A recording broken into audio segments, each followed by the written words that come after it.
The only people who don't want to disclose the truth are people with something to hide.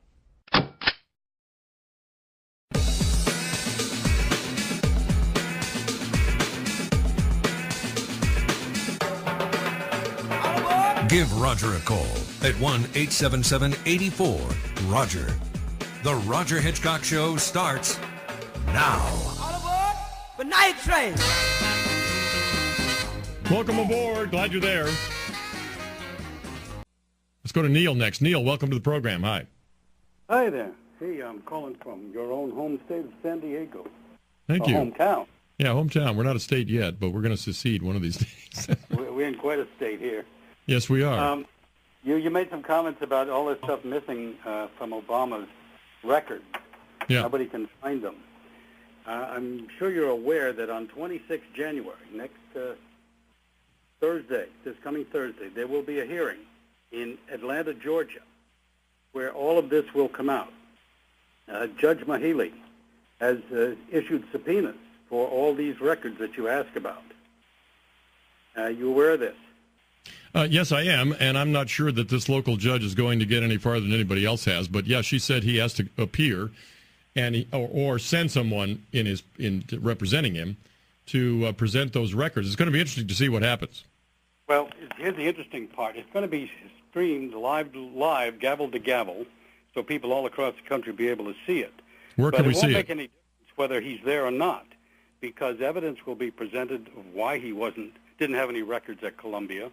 And all that judge has to rule is that he has not proven that he's a natural-born citizen, and therefore he recommends that his name not go on the ballot in Georgia.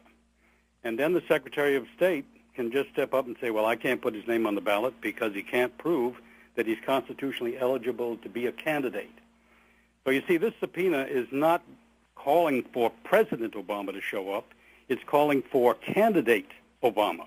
Right, so he's I understand. acting just like any other citizen, and he has no particular rights because he is occupying that Oval Office.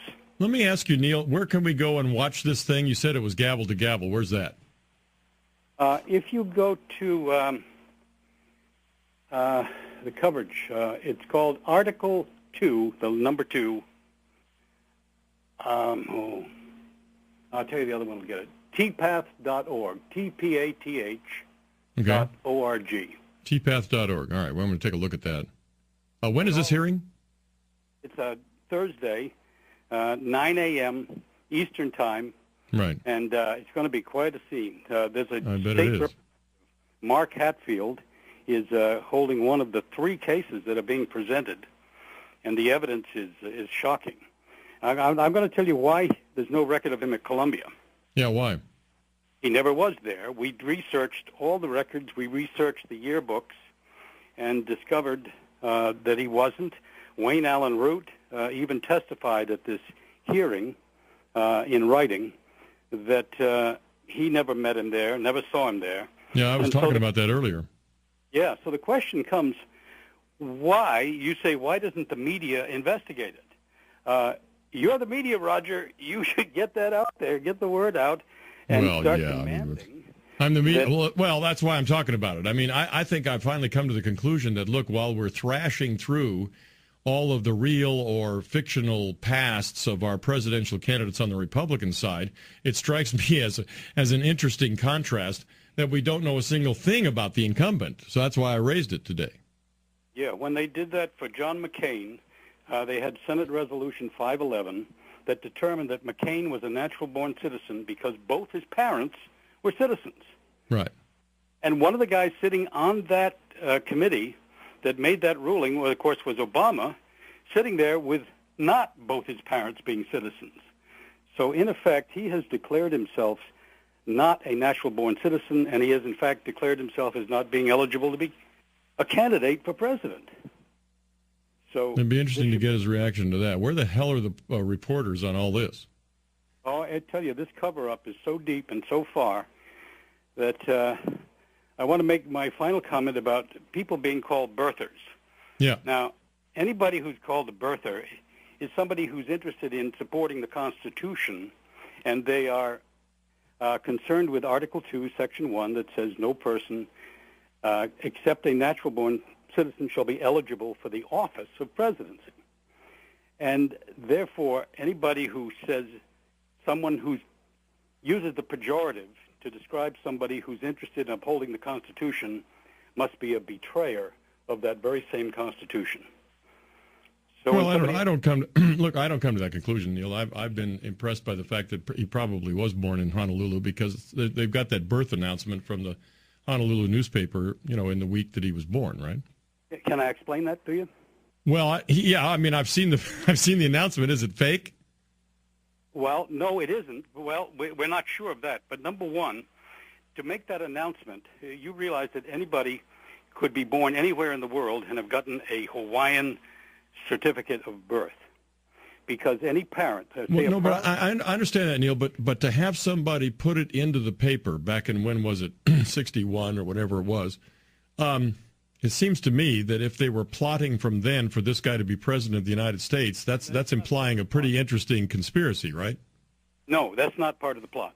Here's the plot. A proud grandmother is told by her daughter that she now has a grandson, and she proudly announces this to the papers and said, let them know that I've now got a grandson.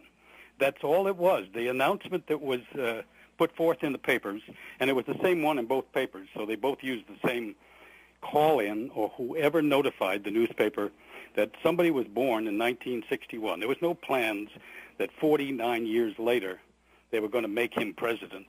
It was just to have that U.S. citizenship statement made.